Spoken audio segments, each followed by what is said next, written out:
Golden State Media Concepts bring you Book Review Podcast, a haven for bookworms of all ages and the widest genres, from mystery to memoirs, romance to comedy, fantasy to sci-fi. If you love to read, this is a podcast for you. It's the Golden State Media Concepts Book Review Podcast.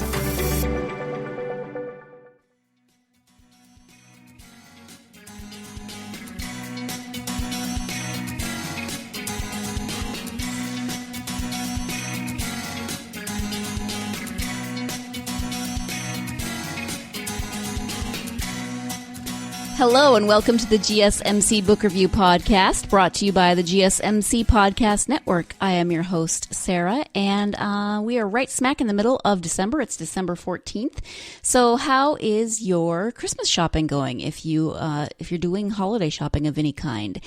I used to be one of those slightly nauseating people who got all of their shopping done, by the first week of December, and my family all lives in Montana, and my husband's family all lives in Ohio, and so I would have all of my shopping done, everything wrapped, and everything mailed by like the first or second week of December. I'd have Christmas cards out. Many years I made them myself. I was in college, and it would be finals week, and I would be making homemade Christmas cards to be sending out, and now I don't do any of that. I don't quite have my poop in a group like that anymore. So if you are one of those people that is already done with all of your shopping, all of your wrapping, all of your decorating, all of your holiday cards, everything, I salute you. And if you are someone who hasn't even started any of that, I still salute you. And all of you who are in the middle, kudos to everyone, because just you get through the season however you can get through it without being completely stressed out, okay? That is my advice to you, whether you want it or not, because you just came to hear about books, right? Not about weird Christmas shopping stuff from your host. Let's talk about books. So we have another author interview today, and I'm excited to be bringing you she's not a debut author. She kind of is a debut author. She co-wrote a book with her brother. That would be her debut novel. But now she is solo authoring a serial novel, called the Forever Winter Chronicles. And this tells the story of a woman named Raven who wakes up under some very strange circumstances. So let me read you the description of the first book in the serial, or the first installment in the serial. And it says, "Everyone you love is dead. Everything you knew is gone. You were not supposed to wake up. Raven Winter is frozen in time. When she awakens 100 years later in a strange underground colony, the world as she knew it is gone.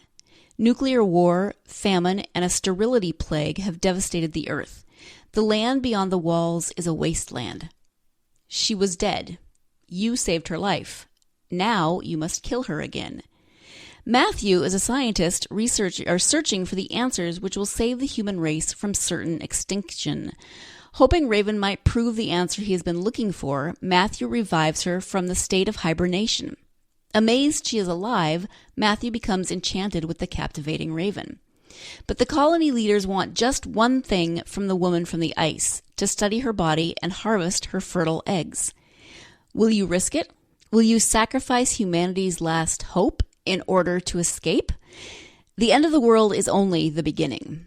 Forever Winter, Awakening is book one of a post-apocalyptic thrill ride, which emphasizes the message that if you believe in yourself, good can prevail. So it's this very interesting concept. It starts right off with the action where our main character, Raven, is involved in an accident, ends up being frozen in an avalanche, and she probably should be dead, but she is dug up out of the ice 127 years later. There's been a plague, there's been nuclear war, there's been just massive destruction on the earth, and she wakes up in a very, very different world from the one that she knew in her previous life. And she is seen as only being necessary for her hopefully fertile eggs that will help to repopulate the earth because they have been cloning people, which isn't going so well. So you have all this great science stuff and all this, the wonderful, just to the edge of, oh, that could happen, or, oh, that just sounds quite implausible. but maybe. So I love those books where you're right there on the edge of, yeah, this is really great. I love this. This sounds crazy, but it could happen. So you've got cloning, you've got nuclear winter, you have got not time travel, but a woman who has been frozen in ice, etc. And that's just the beginning, because then she escapes from the colony that she has been brought to for the research purposes. They are going to actually possibly kill her, and so she escapes with the help of Matthew, and I'm not going to give too much more away because you should read it yourself. And then, of course, once she escapes, the adventure is just beginning, and she has to learn to navigate this world that she basically has she doesn't have a lot of memories from her previous life. She's woken up with a lot of amnesia. Can you have a lot of amnesia? She wakes up with amnesia and doesn't have a lot of memories from her life before, and she doesn't understand the world that she's woken up in. So she really has to learn to navigate this. As we talk about in the interview, there are currently 7 installments out. The 8th comes out December 27th, and there will be a total of 12 installments. So you get this great long epic story that comes out in installments, and so you don't have to wait a huge long time for the next book to come out. You get shorter books, but quicker, which I always appreciate, because it drives me crazy when I have to wait a year between books. I'm just impatient that way. So I'm going to turn now to my interview with K.M. Fortune and let her talk about her serial novel, The Forever Winter Chronicles. Hi, Kathy. Thank you so much for joining me. Welcome to the podcast. Thank you. It's my pleasure to be here, and thanks for the opportunity. Oh, you're welcome. We are going to talk about your books, but first I would love for my listeners to just get to know you a little bit. Whatever you're comfortable sharing about yourself would be great. My name is Kathy Chance, and I actually write under the pen name Cam Fortune. I specialize in writing post-apocalyptic or dystopian fiction, but my background is actually as a tech writer, and I've been doing that for 20 years or so now, and it really helped me hone my writing skills and gave me a real foundation to move forward with fiction writing. I stopped and started with a lot of books in the past, but I was able to finish one here recently and get started on this series through a collaboration with my brother. We got together and checked off a bucket list item, finishing a novel, and it was a lot of fun and very rewarding. So now I'm kind of into it. I'm kind of addicted. Oh, wonderful. Okay, so tell us about this series that you're writing, the Forever Winter series. Yes, so it's post-apocalyptic, and it's set in a dystopian winter landscape, and it stars Raven Winter, hence the name, and it deals with all the adventures she goes through and the different characters that she meets to try to get to her ultimate goal, which is, well, basically saving the world. But you'll find that out in the last novel. Okay. And she is interesting because she is, at the very beginning, she is involved in an accident and ends up being frozen for a very long time. Yep, that's true. What was your inspiration for this story? Well, I kind of wanted to write something that would reflect what I might do if I was in some extreme situation. I, as a kid, kind of imagined adventures, and I wanted to be in the future, and I was trying to figure out how I could get a character into the future. So I had recently heard about, cryogenic freezing, and that's how she ended up getting frozen in the avalanche. It just unraveled from there. I just, kept going as a domino effect, different things that happened to her and different people she met. Mm-hmm. And give us a little bit of insight into the main character of Raven. Besides the fact that she is definitely out of her own time, what else about her makes her special as a main character? Raven is a little different as far as a character because she's very positive in her outlook. Everything she believes is kind of her destiny. And a lot of post-apocalyptic fiction, it's a little more doom and gloom, where she's actually more of a believer in the master plan, or that the universe has a purpose for her. And so she strives for goodness and justice, and that gives her the strength to basically survive under these extreme circumstances. I know we just got to the good stuff and now I'm jumping in here and interrupting as usual, but it is that time where we do have to take our first break of the podcast. When we come back, I will be talking more, of course, with Kathy about the Forever Winter Chronicles, and she's going to give us a little more insight into what happens next in the story and talk about how she writes all those good things. So stay tuned and we'll be right back. You're listening to the GSMC Book Review Podcast. Want to find out what movies to go see? Then check out the GSMC Movie Podcast. It's your ticket to the latest movies, whether it's a new blockbuster event, romantic, comedy, or action flick. This show has got it all covered. They talk some what to go see now, don't bother, what's hot on Netflix, and everything in between. That's gsmcpodcast.com/movie-podcast. When it's all about the movies, it has to be this new show. Don't forget to like them on Facebook and follow them on Twitter. Visit gsmcpodcast.com for more info.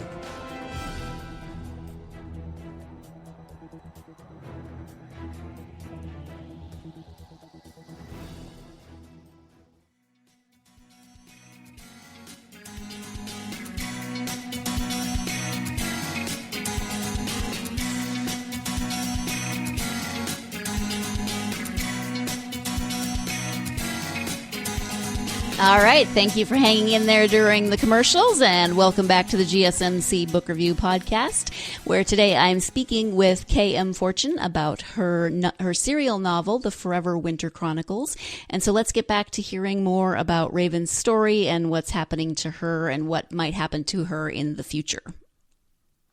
And can you talk a little bit about the world that she wakes up in? Because she wakes up in a place called Eden, and they have some what we would probably consider to be backwards religious and social ideas.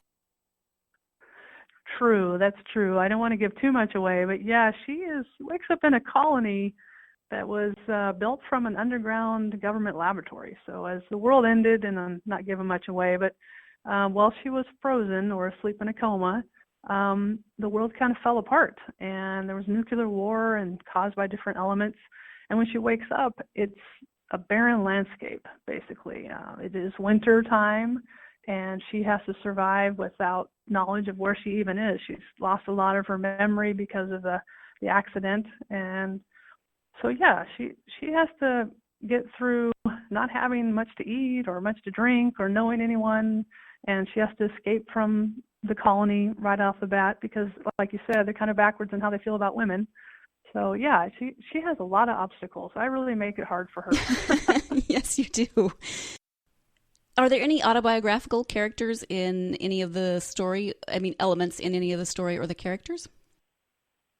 A little bit. I like to think that also that everybody kind of has a destiny, so I built that around her. I don't think I'm quite as positive about everything as she tends to be. Mm-hmm. But yeah, like I said, I wrote the story because I always kind of wondered what I would do in these sort of extreme situations. So talk about the choice to write this as a serial novel rather than putting it out as a full-length novel. Okay, so serial novels kind of were the rage, unfortunately, a couple of years ago. You might have heard of Hugh Howey. He did Wool was actually the name of the serial novels that he did. And so I'd read some of those and got the idea that maybe I could write something a little shorter and release more often. And in alignment with that, I also was taking a class by Mark Dawson. He does a self-publishing formula. And I took the class and I wanted to apply those concepts. I didn't want to wait until I finished, 200,000 words of this epic novel. So I thought, well, let's try a serial. And you currently have 7 stories available in the serial. There's an 8th that is coming out on December 27th. How many installments do you have planned? So I've always kind of thought that it would be 12. Just because that sounded like a good number, and I had spaced it out on a spreadsheet, and it came out to about 12 to have each of the episodes and their goals to be at the end. So 12 was what I ended up with, but I've already come up with some spin-offs. Some of the characters, I've got some feedback from readers. Hey, we'd like to know more about the background of one of these characters.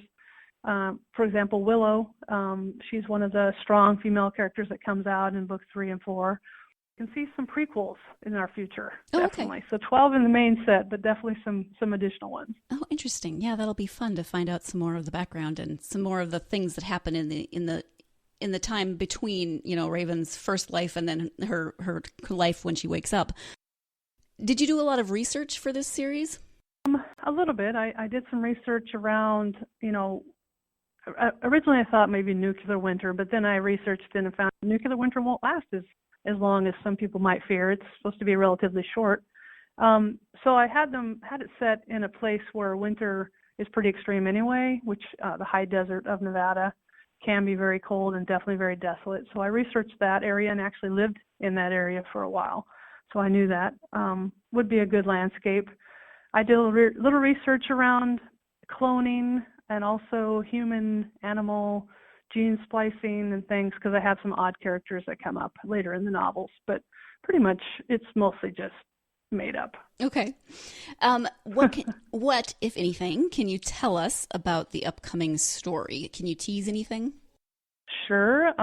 There's going to be a lot of action within the Forbidden City. So if you've read any of the novels leading up to here, you've heard a lot of ominous discussion of the Forbidden City, and Raven ends up there in book 7, and book 8 includes a lot of her trials and tribulations there. There's also a collision between Willow, who's trying to save a character, and she runs into Gabriel, who's the head of the army, basically, that's trying to stop her. And, of course, there's Hector and Helen. Queen Helen also have some fun in this novel. Okay. Thank you. I appreciate that.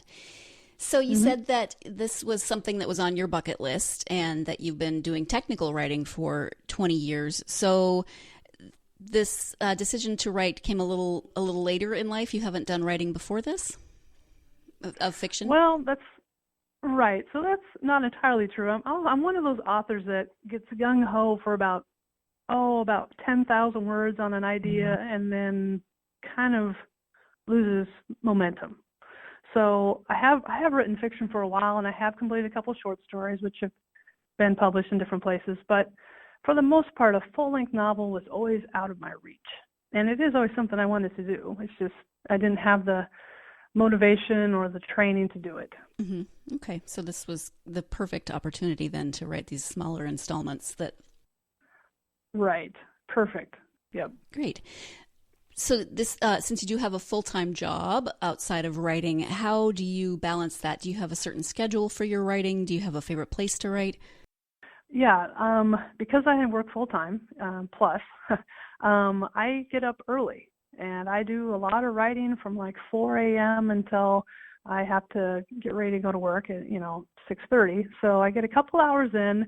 And then everybody pretty much knows I am not available at lunch because during my lunch hour, I will actually go, when it's warm enough, out to my car and sit in the back seat and work on my laptop, or, head over to the coffee shop when it's a little colder and write there. So I get 3 hours or so a day dedicated to the books. Okay. Wow. That's amazing. I don't know that I could put a coherent sentence together at 4 a.m, so I am very impressed. I even use dictation sometimes, which really can be difficult. Yeah. They're like, what were you saying? Was that English? Yeah. Do you have favorite authors or genres that you like to read? Oh, absolutely. I am a huge post-apocalyptic reader, which is why I ended up in this genre, I'm pretty sure. Ever since I was young, I have looked for those kind of novels, and they're very popular right now, so there's plenty of fodder. But back when I first started reading them, I started with some of the classics. I mean, Neville Shute, he wrote On the Beach, Pat Frank, Alas Babylon. I mean, some of those are classics, classic dystopian or end of the world scenarios. There's some more recent, obviously Hunger Games, and some of those I've enjoyed very much and took some influence from. But yeah, just about anything in that genre I like. Okay, thank you. Do you have advice for aspiring authors? I do. Well, have a plan. That's probably foremost, whether it's have a plan about what you're going to write or have a plan for the trilogy, but also have a plan about what you're going to do when you're done with it, because it can be very frustrating to have this, what you think is a wonderful novel, but you don't know how to get it published either traditionally or self-publishing. So maybe do some reading and research before you really really get too gung-ho, because it can be a bit depressing when you have something fantastic that you think is written, but you don't know what to do with it. Sure. Okay. Thank you. And is that something that you would have wished someone had told you before you started this, or did you go into it with a plan? No. To answer your question, I really wish someone had taken me aside. I spent some time taking some online classes to try to find out about how to self-publish. Luckily, my brother, who I collaborated with on the previous novel, had ventured out and actually written a second novel, which he learned a lot. So he did give me a little advice that traditional publishing is very difficult, and maybe try self-publishing. But I didn't know anything about marketing, and no one really told me that, you need to, like I said, have a plan. Mm-hmm. Yeah. Everyone I talk to talks about the struggles of publishing, whether it's self-publishing or going through an agent, or, however they do it, they all have struggles. So you are not alone in that. Yeah. I have said it before, and I will say it again to all of you out there who are working on getting a book published. No matter what route you're taking, whether you are self-publishing, whether you're going through an agent, whether you are, I don't even know what all the other alternatives are, but I salute you. I commend you. It sounds like quite the adventure, sometimes quite the struggle. I know that there are rewards in there too, but just keep going. I am so amazed by all of you. We are going to take another break, our final break of the podcast, and when we come back, I'll be concluding my interview with author K.M. Fortune. So stay tuned. You're listening to the GSMC Book Review Podcast. Tired of searching the vast jungle of podcasts? Now listen close and hear this out. There's a podcast network that covers just about everything that you've been searching. Hey! The Golden State Media Concepts Podcast Network is here. Nothing less than a podcast bliss with endless hours of podcast coverage. From news, sports, music, fashion, cooking, entertainment, fantasy, football, and so much more. So stop lurking around and go straight out to the Golden State Media Concepts Podcast Network. Guaranteed to fill that podcast itch. Whatever it may be. Visit us at www.gsmcpodcast.com. Follow us on Facebook and Twitter, and download us on iTunes, SoundCloud, and Google Play.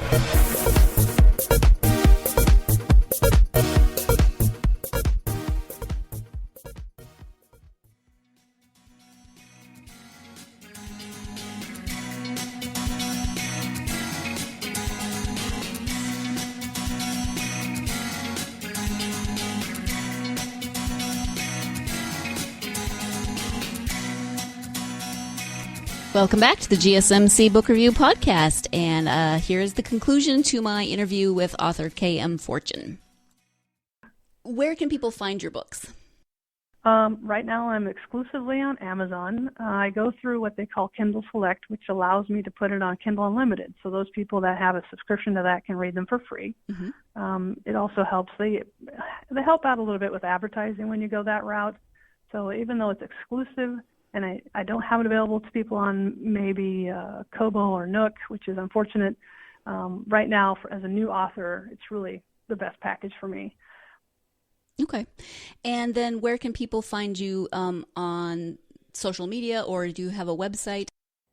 I have both. I'm on Facebook. I have a page there. If you ever want to take a look and follow along with my posts every day, I'm under @KMFortuneAuthor, all one word, basically. And I also have a newsletter, which people can sign up for by going to my website, which is www.kmfortune.com. Okay. Is there anything that we haven't talked about that you would like people to know, either about the series or about writing, or just anything we haven't covered? Yeah, actually, I just want to let people know that my goal when I write the books is to really help the readers have a little escape. That's why I read, and I want to give it back. I want to make sure people are entertained. I hope people give the books an opportunity to do that. Also, there's more to come. Aside from this series, I'm writing the second post-apocalyptic series, which is actually in a more modern setting.